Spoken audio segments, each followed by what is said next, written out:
తెలంగాణ పరిపాలనా యంత్రాంగం మొత్తం కొలువుదీరే రాష్ట్ర సచివాలయం భవనాలు పెచ్చులూడిన ఘటనపై రాష్ట్ర ప్రభుత్వం సీరియస్ అయింది. సచివాలయం 3వ అంతస్తు నుంచి ఎదురువైపు ఉండే డిజైన్ లోని ఓ భాగం ఊడిపోయింది.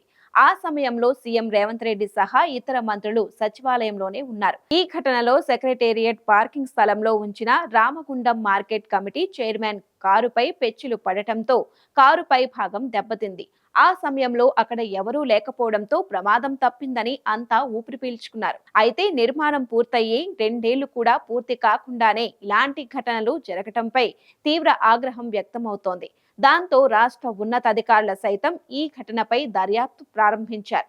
దాదాపు 1200 కోట్లతో నిర్మించిన భవనం దేశంలోనే అత్యంత పేరున్న సంస్థ నిర్మించిందని ప్రచారం. నిర్మాణంలో ఎక్కడా రాజీ పడలేదంటూ ప్రభుత్వాలు ఊదరగొట్టేశాయి. తీరా 2 ఏళ్లు గడవక ముందే పెచ్చులూడుతూ నిర్మాణంలోని లోపాలు స్పష్టంగా కనిపిస్తున్నాయి. దీంతో ప్రభుత్వ అధికారులతో పాటు పాలకుల సైతం ఆశ్చర్యపోతున్నారు. తాజాగా పెచ్చులూడిన ఘటనపై సెక్రటేరియట్ బిల్డింగ్ ఇంజనీర్లపై R&B principal secretary Vikas Raj తీవ్ర ఆగ్రహం వ్యక్తం చేశారు. సచివాలయం రైలింగ్ పట్టి కూలిపోయి 24 గంటలైనా ఘటనపై అధికారులు నివేదిక ఇవ్వకపోవడంపై సీరియస్ అయ్యారు. 24 గంటల్లోగా తనకు ఈ ఘటనపై పూర్తి నివేదిక ఇవ్వాలని అధికారులకు ఆదేశాలు జారీ చేశారు. గతంలోనూ బిల్డింగ్లను పూర్తిగా నేలమట్టం చేసి 28 ఎకరాల సువిశాల ప్రాంగణంలో నూతన సచివాలయం భవనాన్ని నాటి బీఆర్ఎస్ ప్రభుత్వం నిర్మించింది.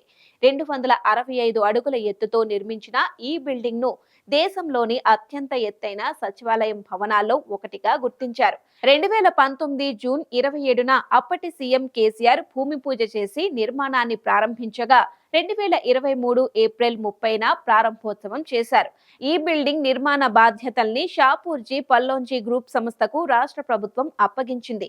కాగా దీని నిర్మాణం కోసం ఏకంగా 1200 కోట్లు ఖర్చు చేశారు. ఇంత చేసిన తరువాత 2 ఏళ్లు కూడా గడవక ముందే బిల్డింగ్ గోడలు చాలా వరకు పగుళ్లు కనిపిస్తున్నాయి. పిల్లర్ల పక్కన పొడవైన చీలికలు కనిపిస్తూ ఉండటంతో బిల్డింగ్ నాణ్యతపై సందేహాలు వ్యక్తమవుతున్నాయి. దీంతో రాష్ట్ర సచివాలయ బిల్డింగ్ నిర్మాణం లోపాలు ఎక్కడెక్కడ సమస్యలు ఉన్నాయో పూర్తి వివరాలతో రిపోర్ట్ ఇవ్వాలని బిల్డింగ్ ఇంజనీర్లకు R&B ప్రిన్సిపల్ సెక్రటరీ ఆదేశాలు జారీ చేశారు. రాష్ట్ర ప్రభుత్వం మొత్తం పాలన నిర్వహించే నిర్మాణంలో నాణ్యత లోపాలపై నిర్మాణ సంస్థ షాపూర్జీ పలోంజీ కంపెనీ ప్రతినిధులపై మంత్రి కోమటిరెడ్డి ఆగ్రహం వ్యక్తం చేశారు.